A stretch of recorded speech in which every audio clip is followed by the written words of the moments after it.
during the peak of the day when electricity was expensive, we just shut those chillers off. And we pump water through the tank. Your laser never notices, your electron microscope or your CT scan machine or your computer servers never notice where the cooling is coming from. But for us, it's this economic arbitrage game that we play every single day. Where's the low price of power? Where's the high price of power? Buy power when it's cheaper than we can make it. Avoid the purchase of power when it's most expensive. And it saves us millions of dollars a year.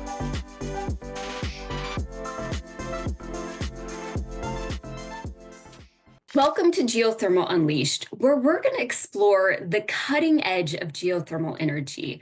I'm Elizabeth Cambry from the Valorec New Energies team, and I'm here to help educate and document geothermal's rise in the global energy transition. I'm absolutely delighted to welcome our guest today, Ted Bohr. Ted brings a wealth of experience as the energy plant director at Princeton University, and he also serves as the board of director for the International District Energy Association. So his insights and expertise in energy systems are invaluable, and I'm excited for the conversation that we're about to have. So Ted, to start, could you share your incredible career journey with our audience, from your beginnings at Princeton Electric to your leadership role as energy plant director at Princeton University, and then what you're doing serving on the board of the International District Energy Association? So what does that path look like for you? What motivated these transitions, and how have these roles influenced your view on the energy industry? Elizabeth, thank you so much. I'm really looking forward to this conversation, and I'm honored to talk to you.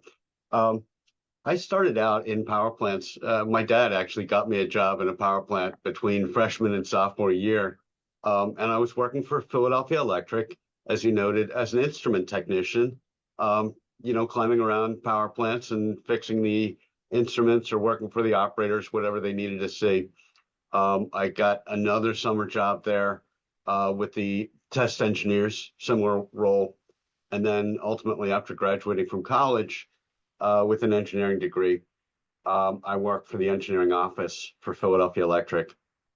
It began, I guess there were about 2 years where I worked in nuclear power.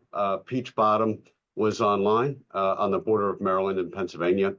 And we were just building the Limerick generating station. So I was involved in reviewing a lot of the drawings, the mechanical drawings for that project. I shortly found that I really enjoyed the work in the fossil power plants more, mostly because there was more autonomy. I was able to do more work. And in a nuclear power plant, to do a project, it might take 50 signatures and cost $50,000. And I could do that same engineering project for $5,000 in a fossil plant, and I could do it in, a few days as opposed to weeks and weeks. So nothing against nuclear, except that the administrative burden was so high. I didn't feel like I was growing in that space. About 10 years for the Philadelphia Electric Company, and then literally my wife saw an advertisement in the newspaper that Princeton University was looking for somebody to build a cogeneration plant. For several reasons, that was attractive. At the utility company, I knew there were a lot of me. There were a lot of engineers with very similar skill sets, and the chance to oversee the construction of a power plant was pretty limited, pretty far between. But to come and be the guy to oversee the construction of a whole power plant and then stick around and manage the operation and manage energy production on campus, what an exciting role. And to work at Princeton University is really an honor in itself. So we moved from Pennsylvania to New Jersey, never looked back. What a great career move. And so now it's been 30 years here. Well, that's great. Okay, so then you also at the same time serve as on the board of directors for the International District Energy Association. So really broadly, I would encourage any of your younger listeners, get involved in some professional association. Yes, you can do the work. Yes, you're trained to do the work. Yes, you're learning side by side with your peers at work. But most of us can learn a lot from peers all over the country. And at Princeton, there's only one of me. There's not, several energy plant directors. There's not a peer that I can look left or right and say, oh, well, what did you do in this situation? My peers are all over the country. So they might be on a pharma campus, or they might be on at an airport, or behind the scenes at a hospital. Our work looks really similar. So for me to grow and learn from my peers, I need to be involved in the conversation nationally with what people all over the country are doing in my same role. So getting involved in the International District Energy Association, probably the first or second year that I began at Princeton, was incredibly nourishing. It was a way to learn what the forward-thinking people in this whole space are, what they're thinking, what they're doing. It's a very open organization. So I'll go and say, here's the project I did. Here's where I messed up. Elizabeth, when you do this same job, you should do it differently in these ways so that you'll leapfrog us. And it's very much peer-to-peer encouragement. I've been involved in it for certainly more than 25, close on 30 years, and grown in how much I've been able to contribute, often giving talks, often sometimes outward for the organization, not just inward to my peers. Yeah, I love that. I agree with you. Being a part of an organization is something that everyone should do. So for myself, I'm involved with Geothermal Rising, and then Society of Petroleum Engineers, and then Women in Geothermal. So they're all great organizations. Yes, and finding the different ones, the SPE and Right, the women, you're going to find different peers who nourish you in different right. ways, and frankly, just encourage you. Oh yeah, I did that. I had Right, that problem. That was thorny. Here's how I got through it. And just knowing somebody else is working on the same thing, like, oh right. yeah, okay, that's cool. No, I think that's great advice. All right, let's talk a little bit about Princeton. So Sure. Princeton has been around for a long time. So I just learned this. Princeton was founded in 1746, and that was before the US was founded. So I imagine that Princeton must have a very rich history of cogeneration of electricity and heat. So I think it'd be interesting. Could you kind of walk us through what the history of power generation and heat has looked like at Princeton? And then what was it like when you came in, and how has, like, let's call it the modern era, how does that look now? I would love to. It's a fun story. And as you said, the university predates the Revolutionary War. So 1746, this family, the Fitzrandolphs, decided it would be a cool thing to have a place of higher education for the colonists of New Jersey. And they built this space. And honestly, George Washington and his troops saw the building that's right now at the top of the campus, which Oh, we're heating cool. with district energy, right? I love that. But way back in the 1740s, um, the original deed for the property had this asterisk at the bottom that said, and so many hundred acres of woodland for fuel. And if you meditate on that idea, you realize that, oh, in the moment that they thought of building a place of higher education, they needed energy, they needed heat, they needed light. So in that case, it was firewood delivered to each of the buildings. Then that was 1740s, and you picture them delivering firewood for decades and decades. And by the 1860s, they had made one of the most important decisions, I think, for campus energy here, which was they'd start a district energy plant. And I know you talked to Rob Thornton about this, but the idea that you have a central plant serving a whole lot of energy buildings with heating and or ultimately cooling and sometimes power, it means that the program in the beautiful signature buildings, there's more space for the program, and you don't have a boiler, you don't have a chiller, you don't have an air conditioner or a cooling tower or a chimney, you don't have fuel and the risk of fire in all these precious buildings, but you centralize all of that, and then you have the opportunity to control it and make it much more reliable in many, many ways.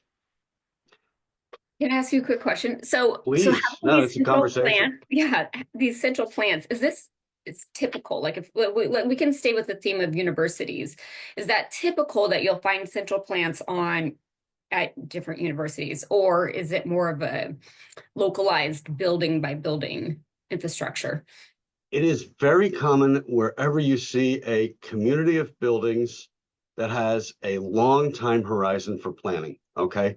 Okay. So lots and lots of universities, um, but also airports, hospitals, pharma campuses, military bases. They all expect to be there for a long time, and they almost all involve many, many buildings, or at least a large collection of buildings.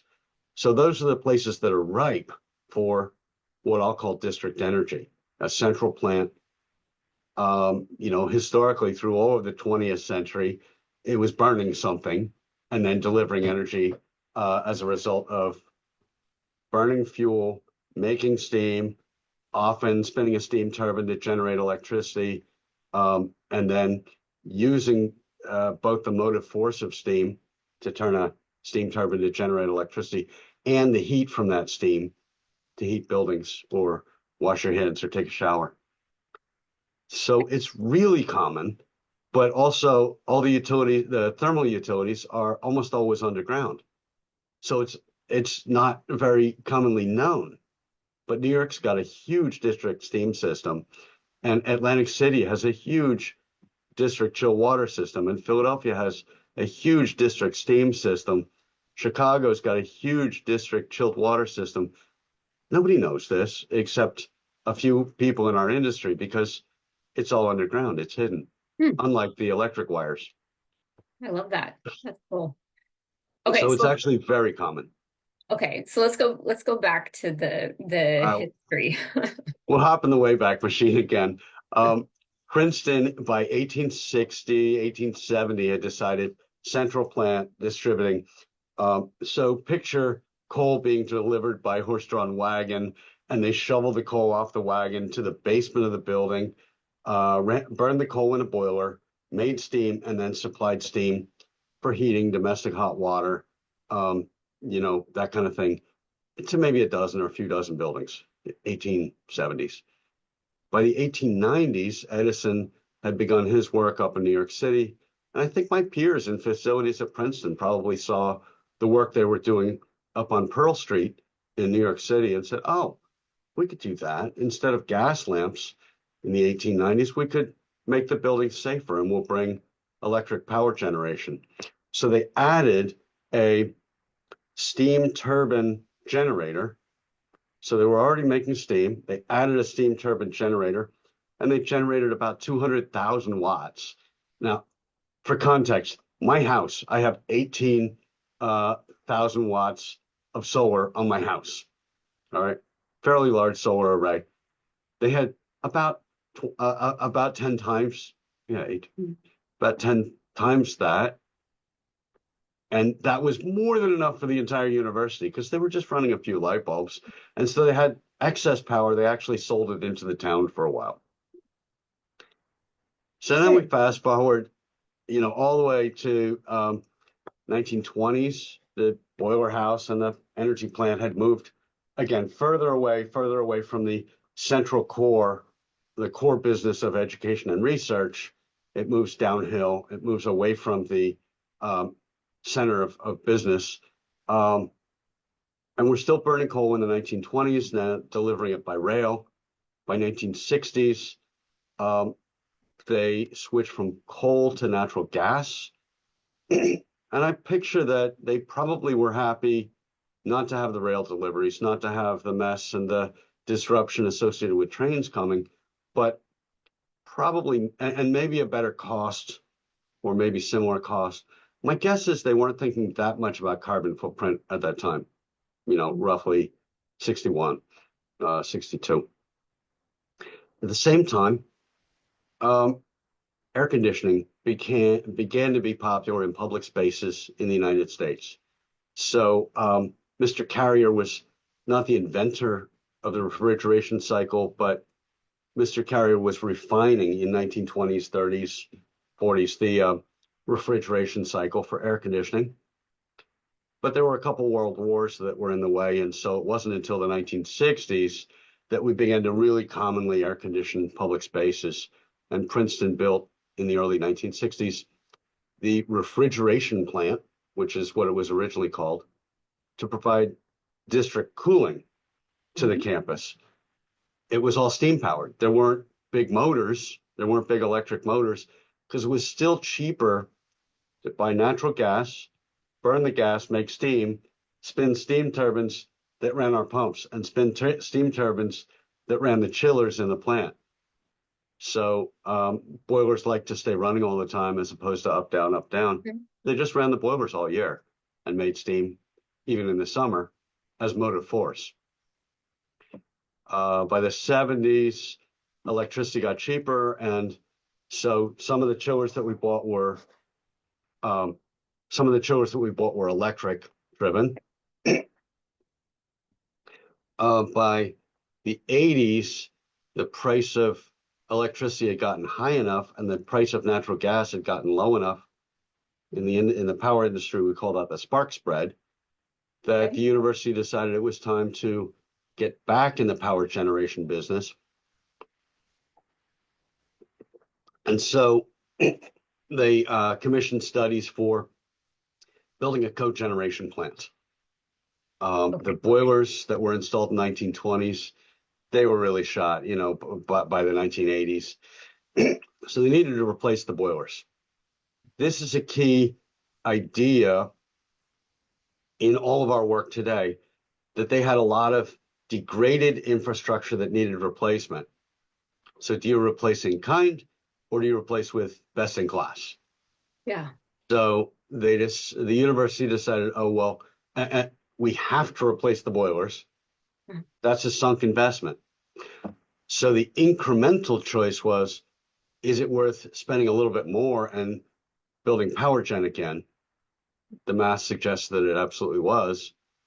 And it was early 1990s when I was hired, 94, to oversee the construction of that. And instead of coal being delivered by horse-drawn wagon, then in the 1990s, we bought the stealth fighter engine. The F/A-18, the Blue Angels use it. The stealth fighter uses it. Anyway, it's a very responsive military fighter jet engine, but we hold it still, and we use it to spin a generator, and we can make 15 million watts. And then the hot exhaust gas that comes out at 1,385 degrees Fahrenheit, it's plenty hot enough to boil water. We're still making steam in the early 1990s, and it was about 80% efficient. Okay, so the university has one turbine? Yes, and that's a really important observation. Okay. If it's out of service, it's out of service, right? Does that happen? Everything humans build, everything we do needs maintenance.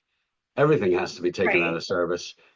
It'll either break, or ideally, you do proactive planned maintenance on a schedule. So we typically plan it for spring and fall because we don't need the heat then. And we, of course, have other boilers as backup boilers. So we're not going to be out of heat. And typically, we would just revert to the utility. We're not trying to be independent from the utility company. We're just trying to offset the price. So we always run synchronized with the utility company. Oh, okay. But so that turbine, it was purchased maybe back in 1994, and it's been in service since then. So it's a gas turbine, a jet engine. Okay. It does occasionally need overhaul. So what we'll do is, we'll say, Elizabeth, would you repair this engine and then just give us one of yours as a lease?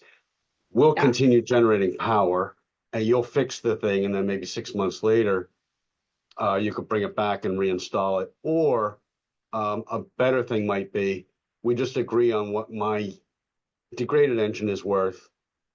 I sell that to you for that price, and you sell me an overhauled engine, and we avoid the wrench work of swapping it twice. So that's pretty classic in the gas turbine or the aero derivative engine space. Okay.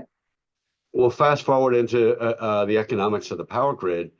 By 2000, August 1st of 2003, power was deregulated in the state of New Jersey. Okay, that made a huge difference in our business. We actually ended up running the gas turbine less, and it saved us more money because with deregulated power, you pay a very low price in the middle of the night and a very high price during the peak of the day. And that's not the utilities being mercenary. It reflects their cost of doing business, of generating more and less power. Yeah. So we found that there's lots of opportunities to buy power cheaply at night and not generate it, and then more savings during the peak of the day when we can generate power for less than the utility would charge us. So we ran less, and the gas turbine cogen set was worth more. Okay, that makes sense. By 2005, we had realized there's more opportunity. We need steam 24/7, 365, and we need cooling for all the research on campus 24/7, 365. By that point, a lot of our cooling was generated with electricity. So what we found we could do is by building a very large thermal storage tank, 2.6 million gallons of water, and it always stays full. What we could do is run our chillers, our electric chillers at night, very, very cheaply, cheaper than we could even make steam and run a steam-driven chiller. We could run them at night and cool off 2.6 million gallons of water. And then during the peak of the day when electricity was expensive, we just shut those chillers off. And we pump water through the tank. Your laser never notices, your electron microscope or your CT scan machine or your computer servers never notice where the cooling is coming from. But for us, it's this economic arbitrage game that we play every single day. Where's the low price of power? Where's the high price of power? Buy power when it's cheaper than we can make it. Avoid the purchase of power when it's most expensive. And it saves us millions of dollars a year. It's one of the highest ROI projects I've done in my career. Wow. Okay. I like that. Yeah, it's pretty neat what you can do. And you might ask, well, is that good for Princeton, but to the detriment of your neighbors, or does it affect them in any way? What we're doing is we are loading up the power grid when it is least stressed, and we're getting out of the way of the power grid when it is most stressed. We are buying, because there's such a large base of nuclear in this area, we're buying mostly nighttime, very low CO2 emitting power, Yeah. and we're avoiding the most polluting power at the peak of the day. By buying cheaper power, we're very slightly lowering the net price of power on the grid because we're not stressing the grid at its peak moments. So there's benefits for all. So it's good for Princeton, but it also reflects slightly better for the neighbors. It helps the grid, it helps the neighbors in multiple ways. So it's good, it's not good, bad. Yeah, no, yeah, that makes sense. So thermal storage is incredibly powerful as a day-to-day economic game. And that'll eventually lead us to the conversation about Geo-Exchange, which is a seasonal And is energy that storage. thermal storage that's above ground? Thermal storage, yes. Picture a tank that's 80 feet in diameter. It looks like it's 50 feet high, but it goes another 20 feet in the ground. So it's a fairly large cylinder that sits next to the energy plant.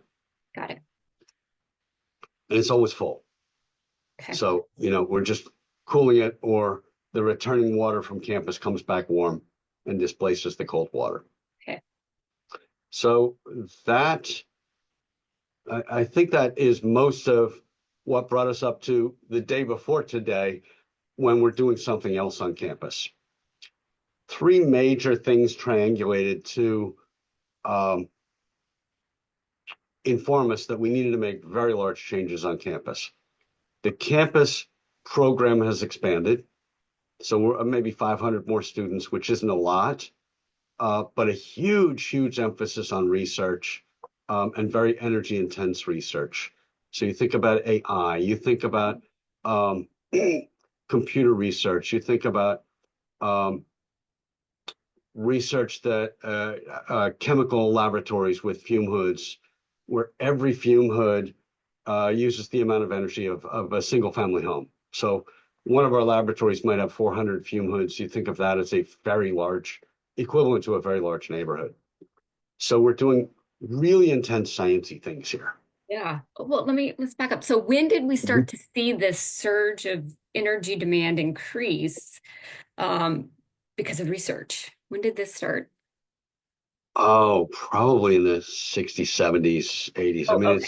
it's been a long, steady thing, but very recently, the research program has expanded tremendously, and we see Okay. that as growing even more steeply right now, Got perhaps it. as steep as it ever has, Okay. because That's of things AI like and AI and like quantum computing and some yeah. of the things that we're going to benefit from a few decades from now. Okay. That makes But sense. that research is happening right now, and also chemical genomics laboratory, for instance, when the human genome was mapped, and then you say, well, okay, what can we do with that? Yeah. What can we do with that information? So it really is world class, cutting edge research, um, but it's very, very energy intense. Right. Worth doing, but very energy intense. So one thing is our demand has grown. Another is um, our infrastructure is very degraded. Just like in the 1980s, the boilers were very old. We are still running steam lines that people who built them didn't know. The people who built them didn't know the First World War was going to happen. So we're operating steam lines, supplying the heat to that building that George Washington saw. It still exists. We're running steam through lines that were built in 1906. Like I said, it predates the First World War. Oh my goodness, isn't it time that maybe you replace some of that infrastructure? And then the third thing, so expanding program, then super degraded infrastructure because the insulation has fallen off long, long ago. All right, the steam pipe integrity is okay, but the insulation's terrible. So we're losing a huge amount of the heat that we make in the plant, just dissipating into the ground in Princeton. Then the third thing is the university is one of the leading places of thought regarding uh, global climate change. Certainly not the only place, but we have a lot of the leading researchers doing their work here on climate change, and we need to walk the talk. We ask Yeah. them, well, what what's a good goal for us? Well, carbon neutrality. In really simple terms, that means not burning stuff. In subtle terms, it's a little more subtle than that. It's nuanced, but generally, we need to uh, absolutely minimize any combustion. All right. So, degraded infrastructure, expanding program, and a commitment to carbon neutrality by 2046, which it's an odd year, but you can think about it. It's the 300th anniversary of the institution. We said we'll get there by 2046. So that triangulates to inform the portfolio of things that we can even consider. We now know how to do it. We know how to get to carbon neutrality. We basically just need a little bit of time and some permission. But the plan is mapped out, and what it means is, and I can step you through sort of the recipe for the campus to get to carbon Let's do neutrality if you it. mind. Yeah, let's go for it. All right, so we're going to tighten up all the buildings. We're going to do air sealing and insulation and maybe change the fenestration, the windows and the doors. Um, that's not generally a super fast payback, but let's imagine your office, your desk is right near a single pane leaded glass window. You're going to be freezing. And whether we want you to or not, you're probably going to put an electric space heater under your desk, and that'll frustrate everybody. So often changing the windows or the doors is both for human comfort and for improving the building's, what we call the building envelope, to reduce its energy use. We also will reschedule the building, or the HVAC system will be much more finely tuned so that let's say it's a holiday, and even though it might be a weekday, you're not in the office. We don't want to overcool that or overheat that space. We want to let it coast towards outdoor ambient conditions, but still warm enough or cool enough that the building doesn't have a long reset period. So the building scheduling, all that happens up at the building. Then we need to convert. Well, should we build a completely new steam system or replace all that pipe? No, let's do best practices. Best practices today is a district hot water system for heating, not district steam. Our steam goes out at 450 degrees Fahrenheit. I don't think you want to shower that hot. I don't think you need your office that hot. We Right. really only need to be supplying maybe 140-degree water so that you can have a shower at maybe 110 degrees so your office can be maybe 70 degrees. So I just need a little bit of higher temperature, a little bit higher temperature than what my customers need, which is generally, the human activities of hot water and a warm office. So our district steam system is gradually being phased out, and we're installing a district hot water system. For us, that means putting in 13 miles of pipe in a space where we've been burying stuff in the ground for 280 years. Oh, that means there's some real challenges to getting the pipe in the ground. And we can't get the hot water we can't put the hot water where the steam is because you want your building heated all the way up until the moment we're ready to switch over from steam to hot water.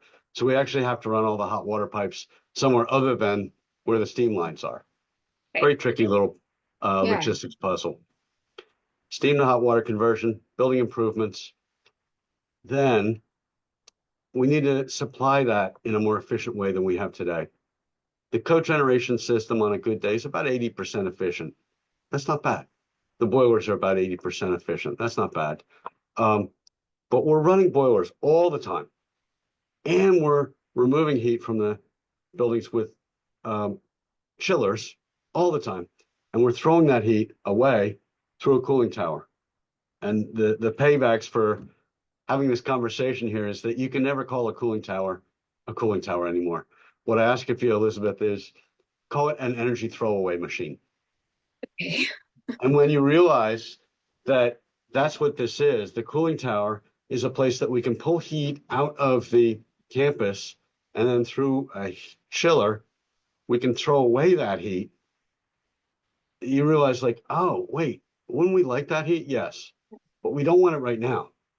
We want it maybe 6 months from now.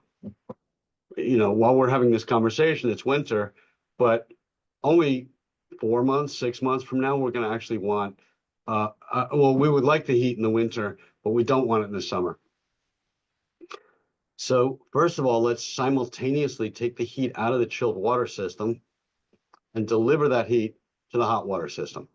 So we're going to run a heat pump, which to me looks like a chiller or an air conditioner on an industrial scale. It works just like your refrigerator, but it moves heat from one place to another. So the heat pump is going to take heat out of our chilled water system, and instead of rejecting that through a cooling tower, we'll move that heat from the chilled water system to the district hot water system.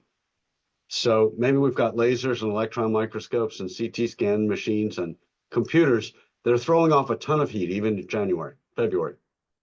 We're going to take that heat and put it in the district hot water system, and you will wash your hands or take a shower or do the dishes in water that's been heated by the other process on campus. So we're moving heat, and it means we can also cut back on the combustion from the boilers. So less energy on the heating side and less energy on the cooling side. Kind of magic. Yeah.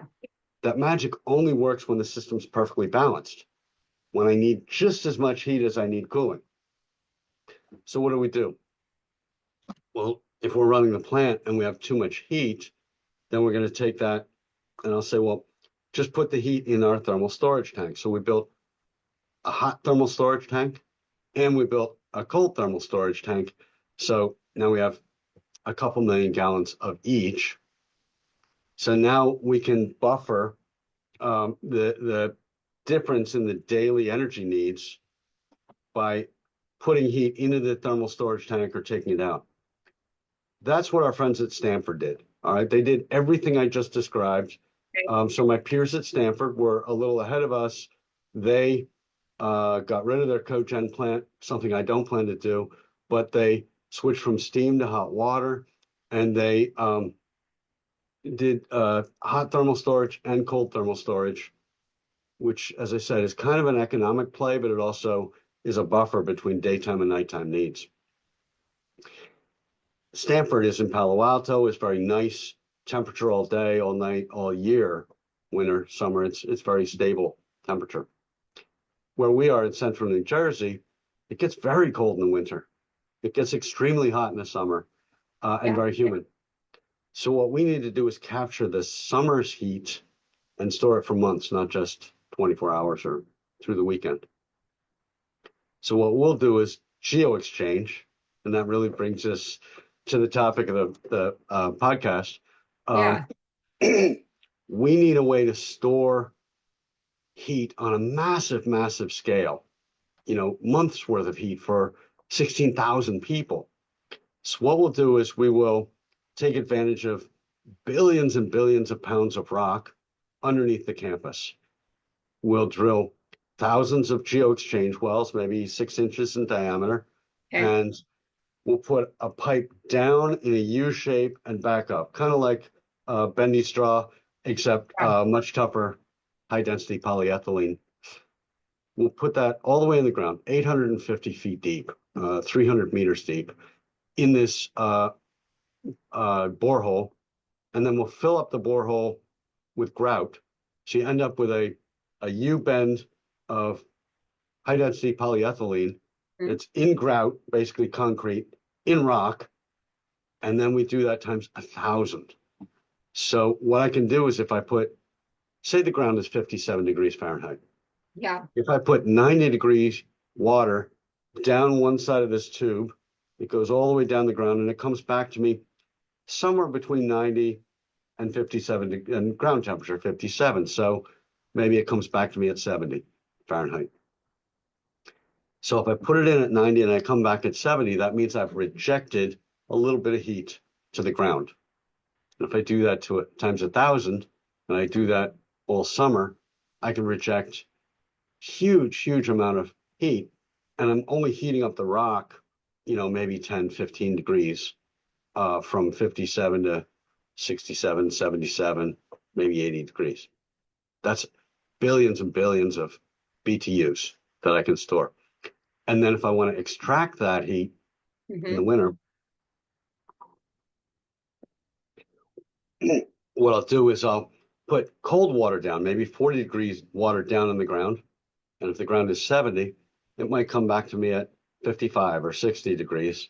And so I can extract the heat by putting water down the ground and back up that's colder than the ground temperature. And then So I can, yeah, do you monitor the temperature of the ground then and you can see that you're heating it up? well, it won't surprise you, we're pretty nerdy. So we actually monitor it like every 50 feet Okay. from the top all the way to the bottom. And I look at that as effectively that's my gas gauge. How much heat energy have I stored Yeah. through the entire summer? Um, and I can look at status quo ante. I can look at the undisturbed rock temperature, and I can look at the temperature in the geo-exchange field, and I can compare those. The difference in temperature times the mass of rock gives me an idea of how much energy is stored. Okay, so but you're constantly circulating fluid, correct? Or is it sitting underground for lengths of time? No, we're pretty regularly running it. We might run it a lot at night and less during Okay. the day for economic reasons, Yeah. but certainly every day we're pumping water through these systems. It won't sit Okay. static for a long time. Got it. Okay. Okay, so that is the term geo-exchange. So can you just summarize, just for the listeners, what geo-exchange is and then how it differs from, say, geothermal? Yeah, I really appreciate your asking because I think the terminology is really important. So I parse geo-exchange and geothermal by saying geo-exchange is a storage mechanism. It's a way to store, in our case, billions and billions of BTUs, a huge amount of energy for a long period. Geothermal, I think of my friends up at Cornell. Mhm. Burt Bland and Stacey Edwards and others up there. They're doing something that to an untrained observer looks similar, but what they're doing is going miles deep in the ground, in the earth, and they're extracting heat from the earth. They're not returning that heat to the earth. They're using it, and there's no pretense that they're going to cool off the earth or have any problem with that. But they're extracting heat from the earth, and it may be above the natural boiling point of water. So they may be able to actually generate steam by going as deep as they are. As you go deeper and deeper in the earth, it does get warmer and warmer towards the core. They may be able to generate steam and generate power with that. We couldn't do that at the relatively pedestrian depths that we're going, 300 meters, 850 feet. Okay, so let's do a comparison between Princeton and then Cornell. So Yes, Princeton's doing Geo-Exchange, so they're using the ground as a way to store energy. Princeton's generating heat from the ground, and they can use that for, or sorry, energy from the ground. They can use that as heat or power generation. Cornell is, yeah. So, I mean, why is Cornell able to do that? Could Princeton do that? Why would a university make a decision to do Geo-Exchange versus geothermal? So it's really situation driven. Cornell had an amazing resource years ago that they identified, um, the Lake Cayuga. They have trillions and trillions of gallons of water in this huge and very deep lake. They needed to cool their campus just as we do. So the first thing they realized is, oh, we could use this as a heat sink, and the amount of heat that the campus generates really wouldn't make any difference in the lake temperature. So they set up a cooling system that allowed them to reject the heat to the lake instead of running cooling towers or running chillers, much, much more cheaply, cost effectively, and lower carbon footprint than if they had run the traditional chillers that we've been running and the cooling towers that we've been running and throwing away heat that way. So they built that system. Now they want to get towards carbon neutrality, and they need a source of energy, and really they need a source of heat. They already figured out how to reject heat. Now they need a way to gather heat. So for them, the geothermal makes much more sense. For us, we didn't have the huge lake, the lake that is by Princeton's campus where the rowing team trains. It's maybe 8 feet deep. I mean, we could heat that up and evaporate the whole lake. If we rejected all the heat from the campus there, so we wouldn't want to do that. So they had a different resource, a different opportunity, and a different challenge than we do. Okay. Okay, so we are running a little bit out of time, but there's two different topics that I still want to touch on. So you had mentioned to me in an earlier conversation that you saw synergies between oil and gas and geo-exchange, and I think that's an interesting topic to dive into. Can you talk about some of those synergies? Yeah, we're halfway through drilling the wells on campus that we expect. We have about 1,000 in, and we have another 1,000 to go. What we found is a huge national deficiency of people with a skill set and the tools and the staff to be able to drill. Pardon me, to drill 850 feet deep in a straight line, not crashing into something that's 20 feet away, because we want to do thousands of them on 20-foot centers. So what we find is maybe 2 to 4% will actually, one geo-exchange well will crash into the other, and then the other needs to be rebuilt. There's a big deficiency in drilling technology in this space. It's not necessarily water drillers, but what we've realized is, there's a directional drilling technology that in the oil and gas may be like really obvious to that space, but it's not obvious to the geo-exchange space. So we need to have a conversation nationally about how can we take advantage of the skill set that a different industry has and use it in this space? I love that. I love finding synergies between different sectors. Okay, that's great. Okay, so then this is probably going to be my last question for you, but I want to hear about how Princeton is influencing other campuses with all of the efforts that you've done to go from steam to hot water system with Geo-Exchange. Can you talk about that? Absolutely. Elizabeth, it's exactly what you're doing. We're having conversations with anybody who's interested. It could be a podcast like this, but I've probably given 60 talks and tours of the energy plant this year.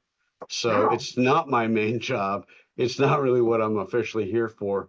But Princeton is very conscious that we're not necessarily the defining point, but we're way out front. And the thought process, not exactly the technology that we're implementing, but the thought process we've gone through is really important to share.